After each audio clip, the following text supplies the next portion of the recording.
Continuamos con este programa dedicado al estudio del Catecismo de la Iglesia Católica. Estamos ahora en el numeral 390 para leer el relato de la caída. Para leer el relato de la caída. Para leer el relato de la caída utiliza un lenguaje hecho de imágenes, pero afirma un acontecimiento primordial, un hecho que tuvo lugar al comienzo de la historia del hombre. La revelación nos da la certeza de fe de que toda la historia humana está marcada por el pecado original, libremente cometido por nuestros primeros padres. Para poder leer Génesis, o sea, todo el relato del pecado de nuestros primeros padres, tenemos que tomar en cuenta que es un relato que está hecho de imágenes, pero que afirma y que está afirmando un acontecimiento primordial. Un hecho que tuvo lugar al comienzo de la historia del hombre. Vamos a consultar la Gaudium et Spes, número 13, inciso 1. Dice así: creado por Dios en la justicia, el hombre, sin embargo, por instigación del demonio, en el propio exordio de la historia, abusó de su libertad, levantándose contra Dios y pretendiendo alcanzar su propio fin al margen de Dios. El hombre, pretendiendo alcanzar su propio fin al margen de Dios, abusó de su libertad. Conocieron a Dios, pero no le glorificaron como a Dios. Oscurecieron su estúpido corazón y prefirieron servir a la criatura, no al Creador. Lo que la revelación divina nos dice coincide con la experiencia. El hombre, en efecto, cuando examina su corazón, comprueba su inclinación al mal y se siente anegado por muchos males que no pueden tener origen en su santo Creador. Al negarse con frecuencia a reconocer a Dios como su principio, rompe el hombre la debida subordinación a su fin último y también toda su ordenación, tanto por lo que toca a su propia persona como a las relaciones con los demás y con el resto de la creación. Es esto lo que explica la división íntima del hombre. Toda la vida humana, la individual y la colectiva, se presenta como lucha. Y por cierto, dramática, entre el bien y el mal, entre la luz y las tinieblas. Más todavía, el hombre se nota incapaz de domeñar con eficacia por sí solo los ataques del mal, hasta el punto de sentirse como arrojado entre cadenas. Pero el Señor vino en persona para liberar y vigorizar al hombre. Qué hermosas palabras de la Gaudium et Spes. Pero el Señor vino en persona para liberar y vigorizar al hombre, renovándole interiormente y expulsando al príncipe de este mundo que le retenía en la esclavitud del pecado. Vamos a consultar Evangelio de San Juan, capítulo 12, versículo 31, dice, ahora va a ser juzgado el mundo. Ahora el príncipe de este mundo va a ser echado fuera. Así dice la palabra de Dios, Juan capítulo 12, versículo 31. Me gusta lo que dice la Gaudium et Spes número 13 en el inciso 2, cuando dice, el Señor vino en persona para liberar y vigorizar al hombre, renovándole interiormente y expulsando al príncipe de este mundo que le retenía en la esclavitud del pecado. El pecado rebaja al hombre, impidiéndole lograr su propia plenitud. A la luz de esta revelación, la sublime vocación y la miseria profunda que el hombre experimenta hallan simultáneamente su última explicación. Gaudium et Spes número 13.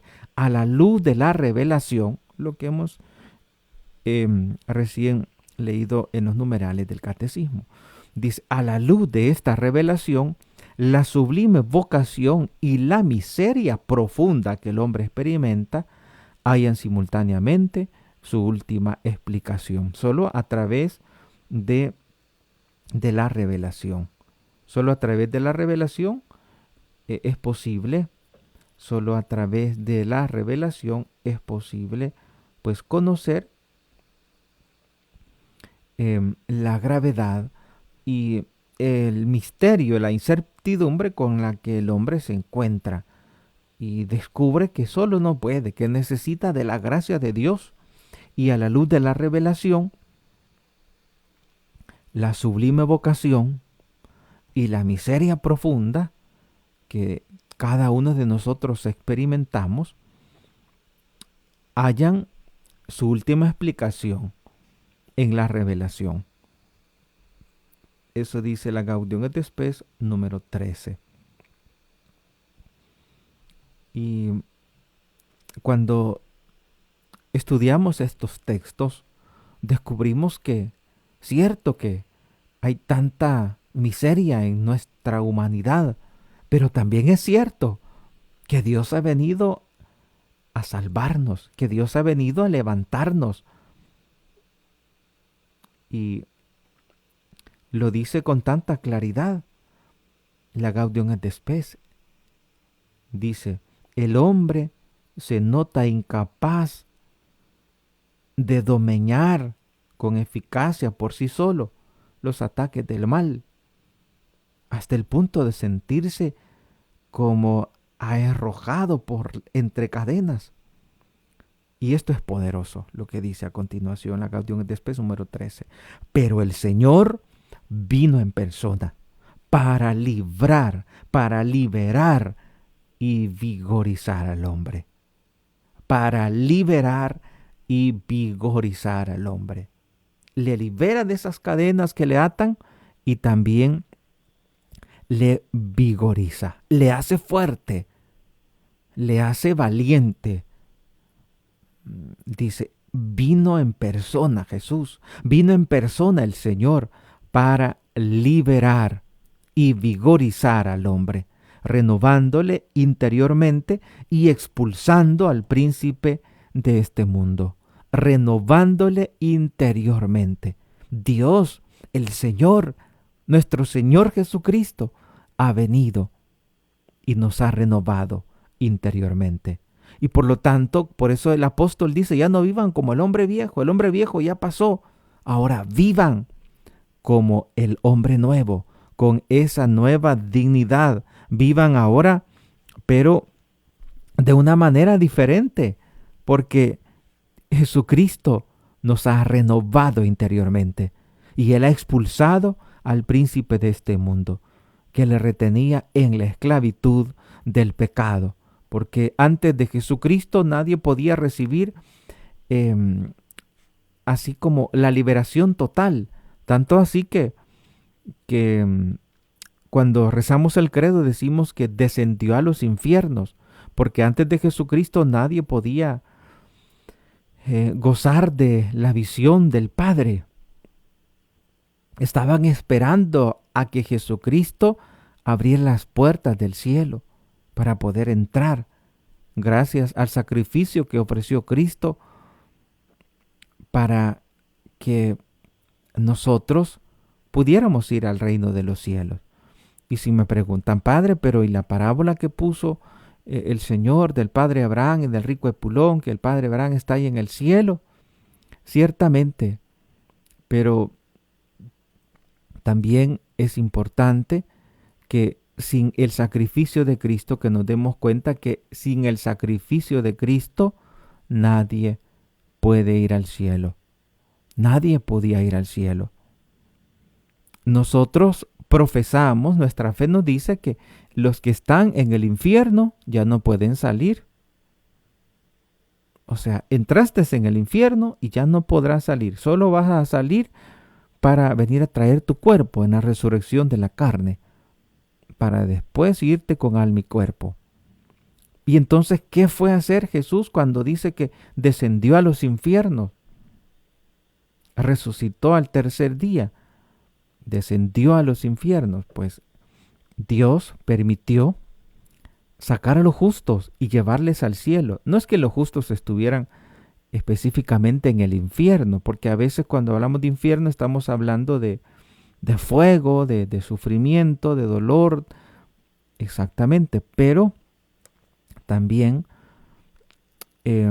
cuando Jesucristo desciende a los infiernos, no significa que las almas de los justos hayan estado en el infierno, sino que en un estado en el cual no podían ir al cielo.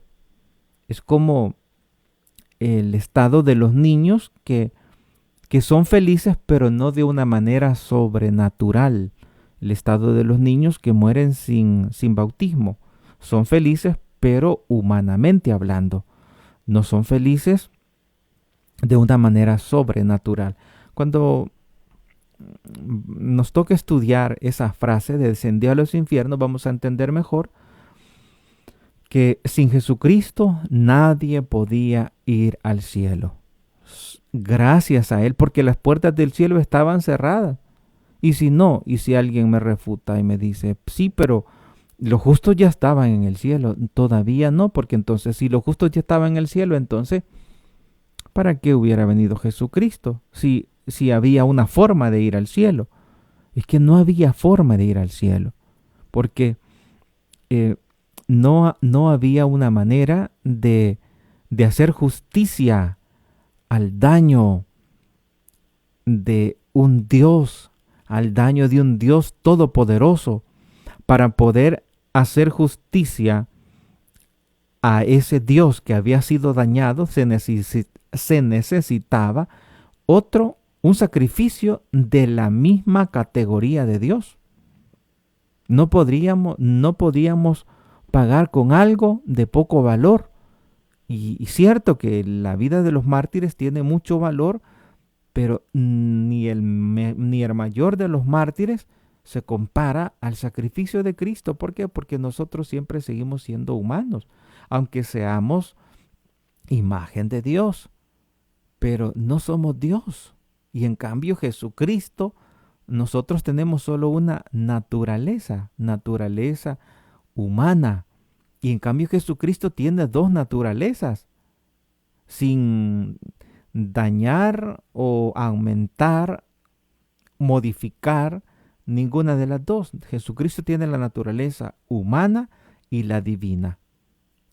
En Jesucristo encontramos esas dos naturalezas, la humana y la divina, y ninguna naturaleza, es decir, es hombre verdadero, entonces estamos hablando de la naturaleza humana, y Jesucristo es Dios verdadero, estamos hablando de la naturaleza divina, y ninguna de las dos naturalezas ha sufrido modificación alguna. Pero solo Jesucristo podía ofrecer un sacrificio de la altura que se requería para poder reparar la justicia divina. Y gracias a Jesucristo, ahora la justicia divina ha sido reparada. Y por eso es que dice en tantas veces que hemos leído que, que el enemigo ha sido arrojado, porque Jesucristo ha pagado. Jesucristo nos ha liberado. Por eso dice la Gaudium et Spes número 13.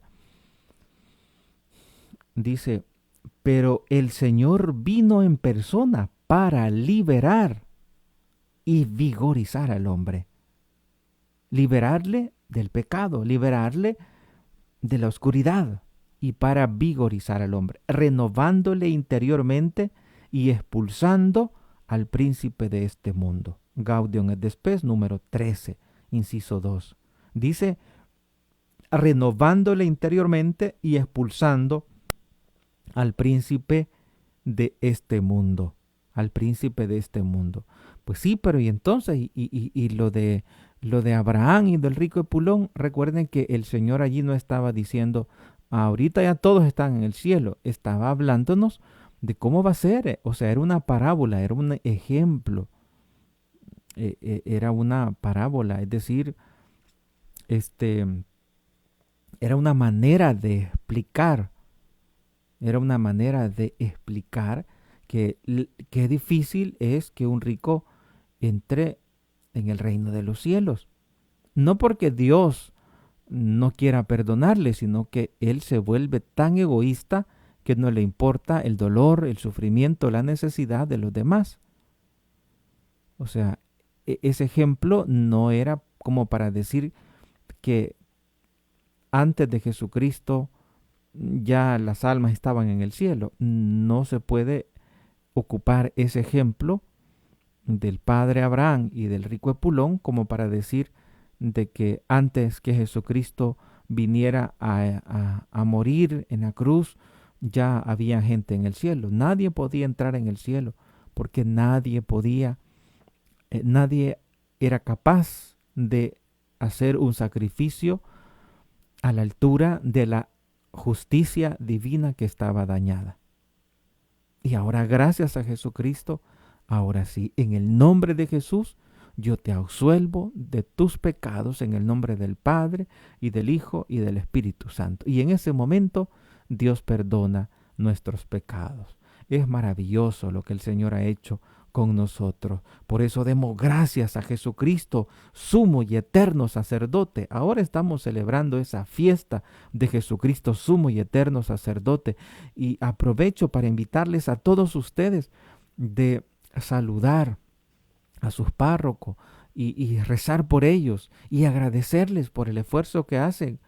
Agradecerles quizás no tanto por el esfuerzo, sino por traerles, porque al final es como a quien ustedes reciben, a mí me reciben, le dijo Jesús a sus discípulos. Y a quien agradece al sacerdote, en realidad está agradeciendo a Jesucristo por tantas veces, por tantas veces que hemos recibido los sacramentos, por tantas veces que hemos recibido la Santa Comunión. Hay tantas cosas feas que se hablan de algunos sacerdotes y para eso sí, ahí está toda la gente. Pero ahora que es el día de hablar de bien, o sea, de agradecer y de valorar el don del sacerdocio, pues poca gente habla de este día tan maravilloso en el que celebramos a Jesucristo, sumo y eterno sacerdote, que nos ha hecho en nosotros tantos prodigios. Ha hecho en nuestras vidas algo tan importante y nos ha permitido ser instrumentos de Él. Y gracias a Jesucristo hemos recibido en tantas veces la comunión. Gracias a Jesucristo que eligió a hombres sacados de entre los hombres para que hicieran las veces de Cristo, para que pudieran ser en el altar otro Cristo. Que el sacerdote le presta la voz a Jesús y él dice, esto es mi cuerpo, esta es mi sangre. Y desde ese momento esa hostia es el cuerpo de Cristo. Y desde ese momento ese cáliz es la sangre de Cristo. Queridos hermanos, estimados amigos, bendigamos al Señor por el don del sacerdocio, por habernos hecho tanto bien en los sacerdotes. Si quieres seguir conociendo más sobre nuestra fe católica, aquí arriba les dejo el link para que ustedes continúen conociendo más sobre el inmenso tesoro de nuestra fe católica. La Virgen Santísima les guarde en su corazón inmaculado. Gracias por ver este video.